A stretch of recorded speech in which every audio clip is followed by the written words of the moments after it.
This evening, first, powering the future. Ghana's energy revolution is kicking into high gear.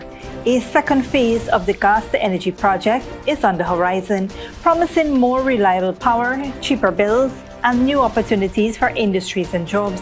We'll show you how this mega project could transform the economy. Plus, dreams delivered. Over 1,600 families in Region 4 are now one step closer to home ownership. From house lots to land titles and building subsidies, how the Dream Realized initiative is creating generational wealth, and what's next as the drive moves to Region 3. Also, UG Tain Campus gets a boost. New programs, new labs, and a major expansion. President Irfaan Ali unveils a bold plan to transform the Tain Campus into a hub for medicine, law, and oil and gas. Find out what it means for Berbice students and Guyana's future workforce. Meanwhile, we lift these soar. Hundreds of women-owned businesses shine at Guyana's biggest empowerment expo yet. From skincare to startup success, see how We Lift 5 is giving female entrepreneurs the platform, tools, and voice they need to flourish. And back-channel talks, high stakes. Iran and the US are back at the negotiation table. Well, sort of. Indirect talks in Oman stirs hope and skepticism in equal measures. What's driving the urgency and how sanctions have shaped life on the ground in Tehran? Stay tuned, these stories and more tonight on Headline News Update.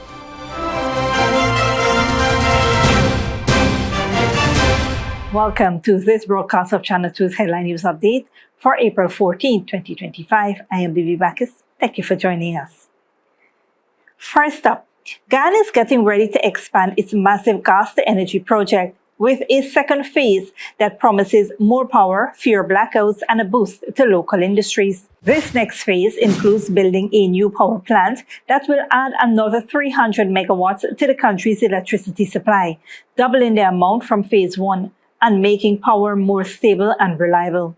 In addition to electricity, the new facility will produce valuable byproducts like propane and butane, which can be used for cooking gas or sold to create other products like fertilizer and chemicals. This opens the door for new businesses and jobs in Guyana.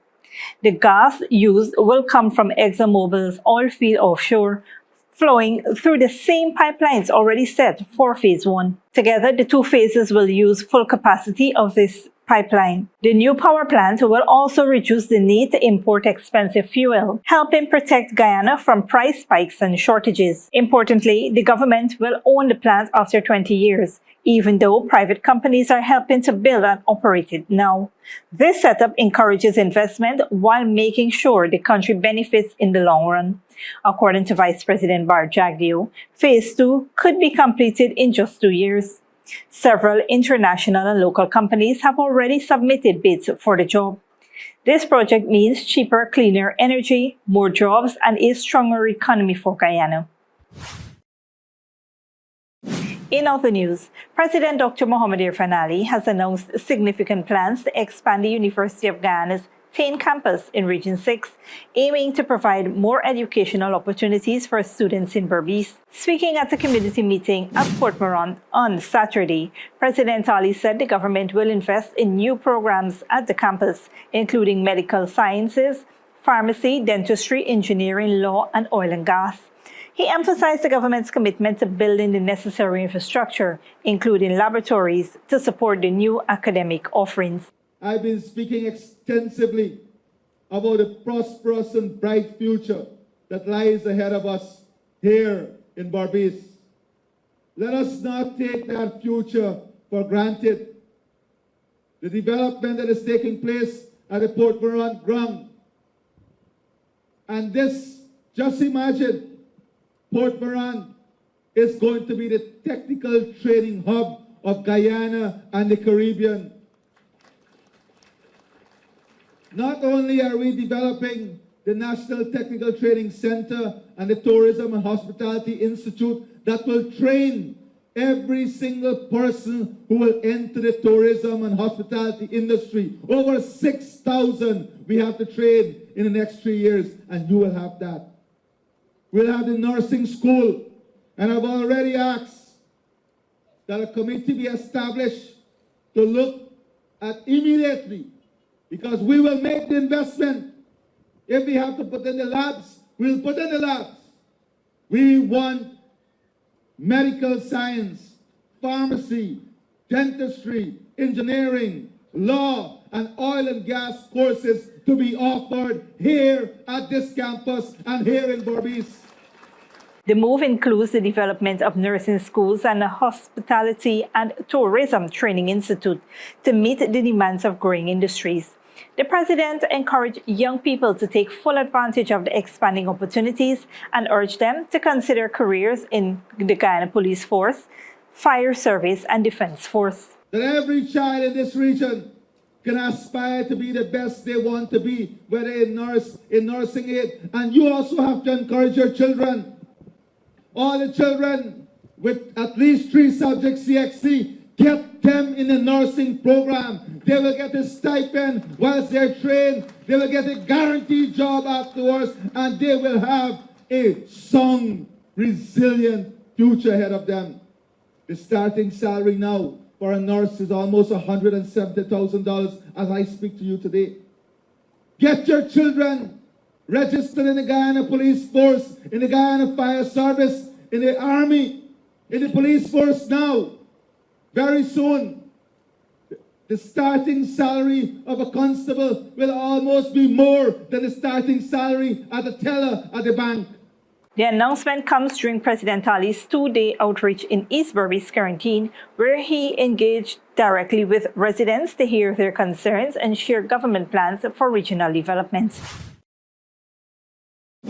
Moving on, the National Aquatic Center came alive this weekend as the Ministry of Human Services and Social Security officially opened the 5th annual We Lift Women Empowering, Leading, Innovating and Flourishing Together exhibition, marking the largest event of its kind in Guyana. Minister of Human Services and Social Security Dr. Vindhya Prasad said the initiative, launched in 2021, aims to empower women and promote gender-inclusive economic growth by spotlighting women-led businesses across the country. It has been a wonderful experience for us at the Ministry of Human Services and Social Security to stage the 5th year of a platform that encourages women to be innovative, creative, and gives them the opportunity to network, and of course, those persons who patronize every year the opportunity to explore, experience, support, and shop at We Lift. This year's event saw a dramatic rise in participation, growing from 75 in its first year to over 350 women-owned businesses in 2025. We must compliment all of the women exhibitors who are here. It's something that we're very passionate about, this exposition, and it always is a good reminder that we can say we started with 75 women-owned businesses, and to have 350 women-owned businesses is a superb feat. I want to thank all of the women who are here for believing in this platform, believing in We Lift, and I want to encourage Guyana to come out and support women-owned. You know, change your soaps around, buy handcrafted women-made soaps. Why not try some women-made candles? But the jewelry is simply exquisite that we're seeing here as well, and we've seen a lot of women venture into services, and I'm seeing very diverse services that have a niche market, services that look at convenience, and services that bring to the fore what people need in their busy day-to-day lives. The exhibition featured a diverse range of enterprises from agro-processing and gourmet foods to fashion, skincare, and handmade crafts. Many participants have transitioned from micro to mid-level entrepreneurs thanks to the opportunities created by this event. Minister Prasad emphasized the government's commitment to women's economic empowerment through programs like WIN, the Women's Innovation and Investment Network. I want to congratulate all of the women, congratulate them on what they're doing, wish them well, and to say that we're here to commit and support. We Lift has always been an experience that is free, in that we provide everything to the women-owned businesses, and we want to keep doing it this way so that we can be a part of their incredible journey to the heights that I would like them to reach. We Live 5 was not just about business. It was a full-scale celebration of women's talent and resilience, complete with live cooking demos, yoga sessions, musical performances, craft workshops, and panel discussions. Set to travel to every region in Guyana, the expo continues to grow as a national platform for female entrepreneurs and a powerful movement supporting women's leadership and innovation. Stick around when we return. Guyana will open the first World Trade Center in the CARICOM regions this October, and 1,600 Region 4 residents take major steps towards homeownership.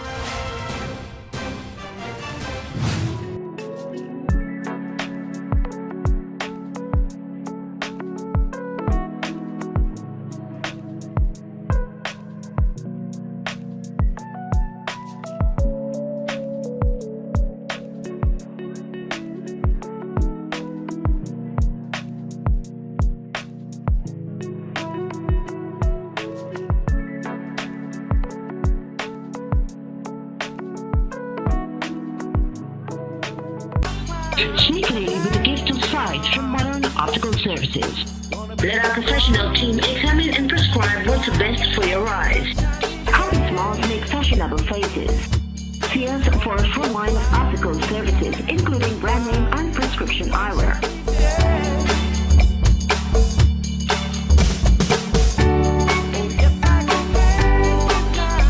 Modern Optical Services. 316 Middle Street, Georgetown. Telephone 226-1082. Good girl forget things.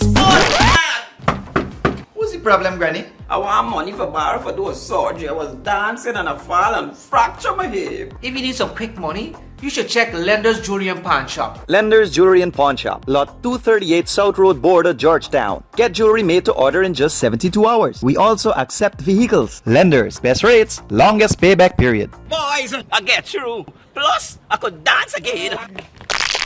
Lender's Jewelry and Pawn Shop. Furnishing your home or office has never been easier. Here at Kissoon's, our inventory of locally made and imported furniture, offered at amazing prices, will leave you wanting more. From vinyl, floor rugs and carpets, bedroom, dining and living room sets, mattresses, pillows, office desk, chairs and filing cabinets, outdoor benches and tables. We have a piece of furniture for every room imaginable in your home or office. Check out our flagship store at Industrial Site Rijnveld or one of our branches in New Amsterdam, Port Morant, Riverton and Cab Street. Kissoon's Furniture, furnishing homes for over 50 years.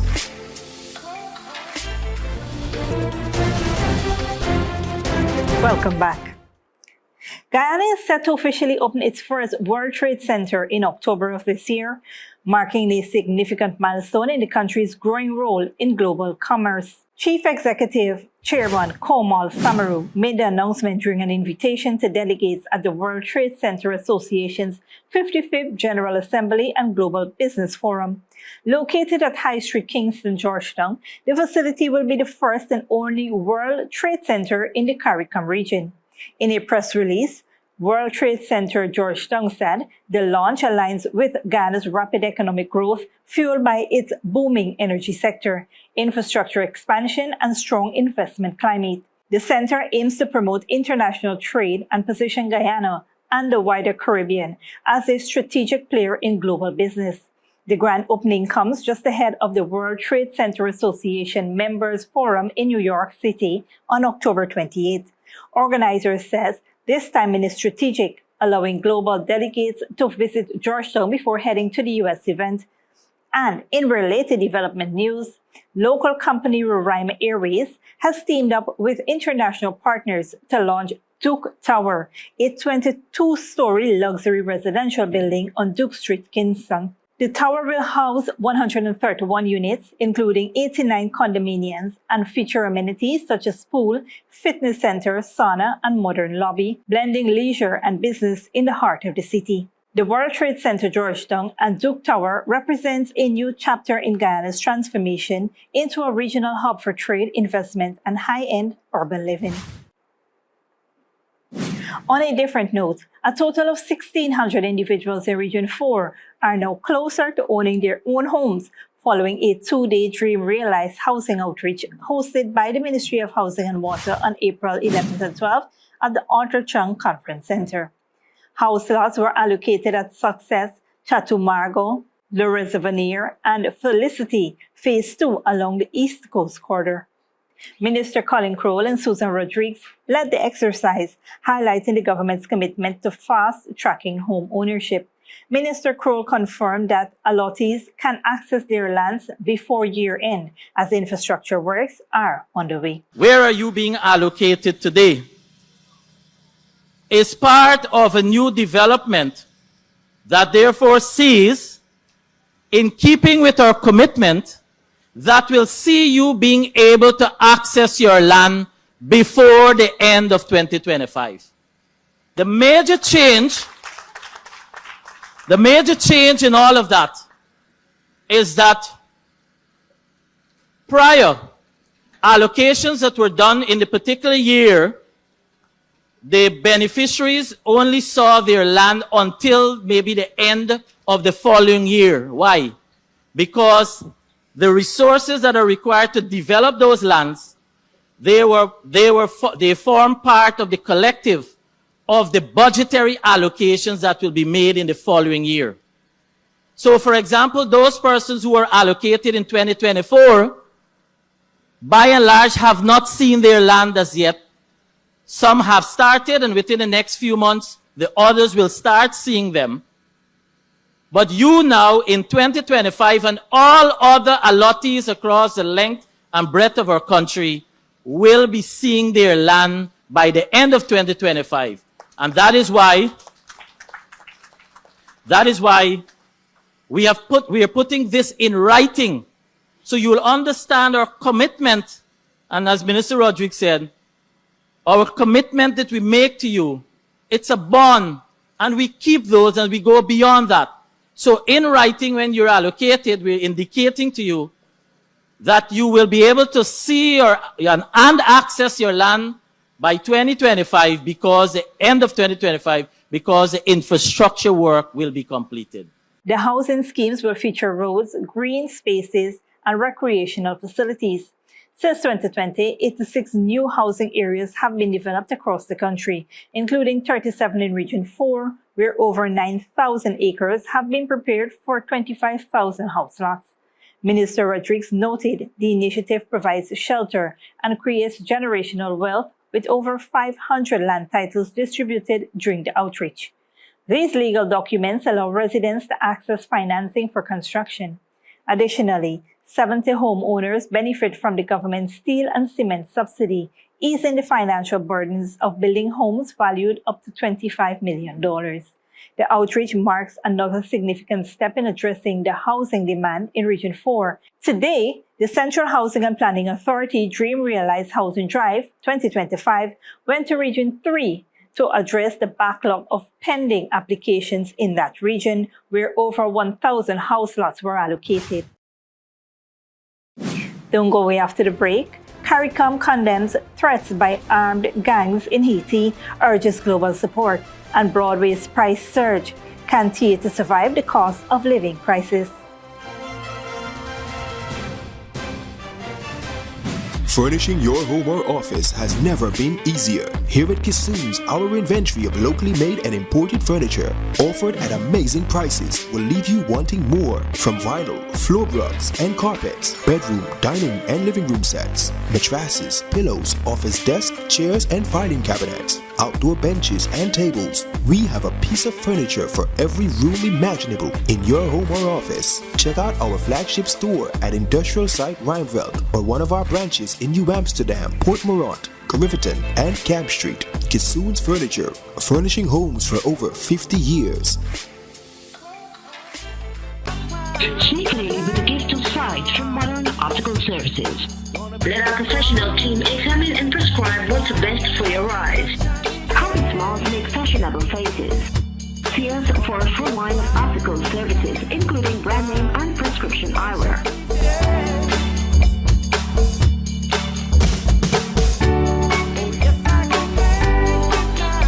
Modern Optical Services, 316 Mill Street, Georgetown. Telephone 226-1082. Good girl forget things.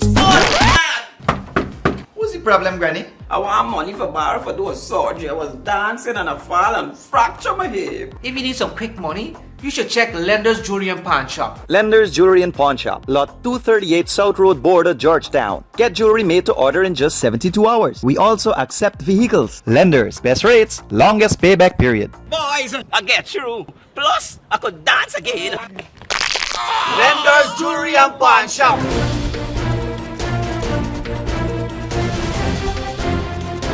Welcome back. Now we take a look at what's happening in the region and around the world. CARICOM leaders have voiced deep concerns over reports that criminal gangs in Haiti are plotting to seize power and dismantle the transitional government. In a statement, CARICOM called the threats completely unacceptable, warning that further violence would worsen the humanitarian crisis. The regional body urged international partners to strengthen security efforts and reaffirm its support for Haiti's path to democratic elections by February of 2026.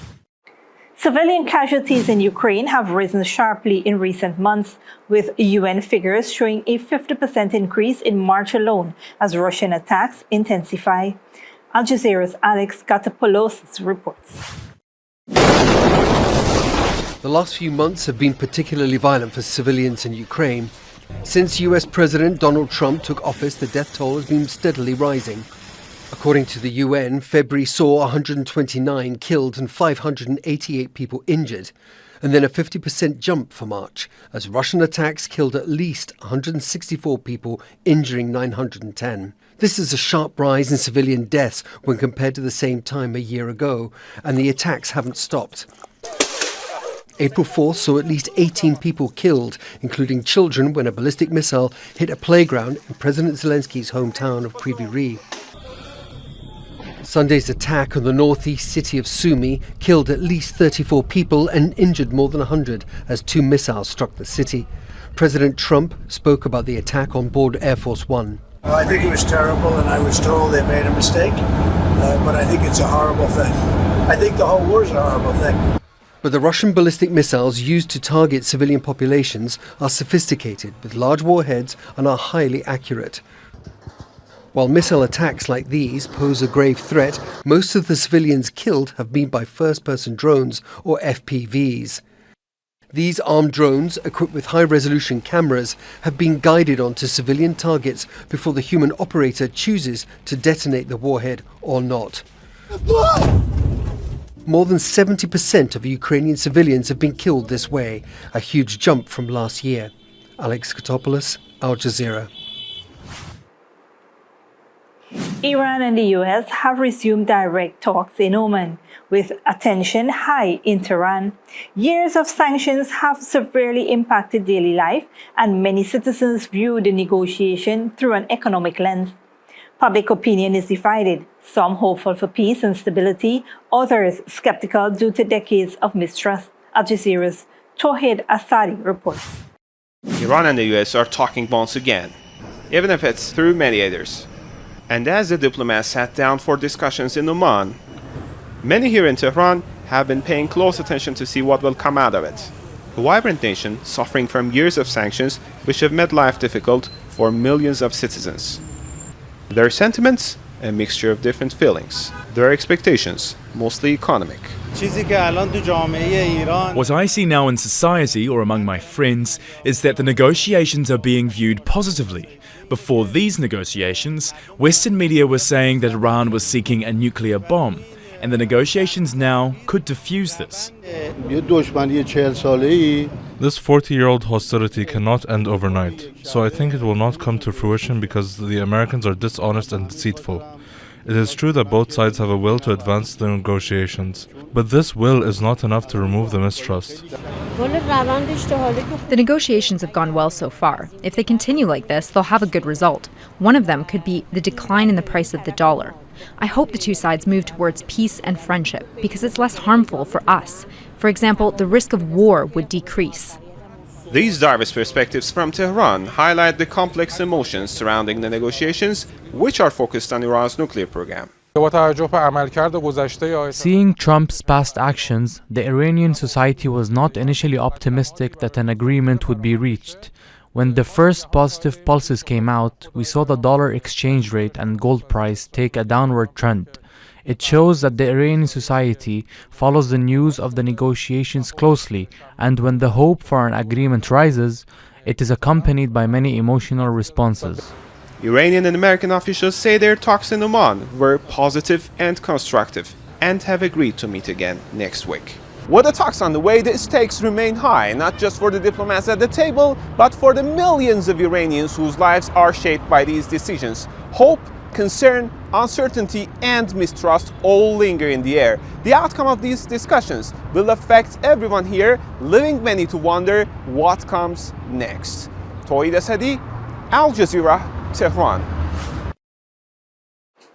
New York's theater district is booming, with star-studded productions driving ticket prices to record highs, averaging over $300 and even reaching $900 for premium seats. While demand justifies the cost, many fans lament the soaring prices, recalling when tickets were far more affordable. Al Jazeera's Curtin Salumi reports. New York's theater district is often referred to as the Great White Way. But these days, show producers are seeing green, with dueling productions featuring big-name movie stars driving up ticket prices and shattering box office records. Well, it's demand. That's really what it comes down to. If people weren't paying those prices, if people weren't buying those tickets, they wouldn't be as expensive as they are. The average ticket price for Othello and Glengarry Glen Ross last week were a little over $300. Some seats for Othello, featuring movie stars Denzel Washington and Jake Gyllenhaal, are going for more than $900. But the prices haven't stopped the crowds from coming. I think they're obscene, because I can remember when the tickets were like $100 maximum. There are ways to see a show without breaking the bank, like coming here to the TKTS office in Times Square, which offers discount prices on unsold tickets on the same day as the show. But getting them requires patience and flexibility. Individual theaters also offer last-minute discounts. I love anything creative. Like it stirs something inside of you. It touches you. It does incredible things to people, and it is kind of scary to think like, oh, there are experiences that people will never be able to have just because of ticket prices. So that's concerning. Off-Broadway shows are cheaper, but those prices are rising too. And when it comes to Broadway, theater critic Zachary Stewart says you get what you pay for. These are the best people, designers, actors, directors in the world for the stage, and they're at the cutting edge of their craft. But everything above that cost of doing business, which is still considerable, everything above that, that's prestige. That's what you're paying for. And as long as people are paying, ticket prices will stay up and the show will go on. Kristen Salumi, Al Jazeera, New York. This brings us to the end of our regional and global news coverage. Up next is the 3-day weather forecast.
And that's it, TV2 Headline News for this Monday evening.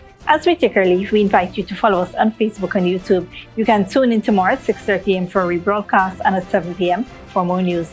Until then, please take care of yourselves and each other.